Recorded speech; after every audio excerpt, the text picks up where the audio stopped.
সত্যনিষ্ঠা।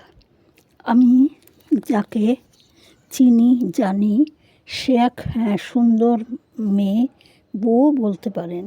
তার আমি খুব একটা কিছু জানি না। সে যতটুকু জানি সে এক কথায় অপরূপ সুন্দর মনের মানুষ। তার চোখ, তার দৃষ্টি সে এক অন্য কথা বলে। আর সৌন্দর্য তার মনে এক কথায় মন হরণ করে। সৌম্যদর্শন যেমন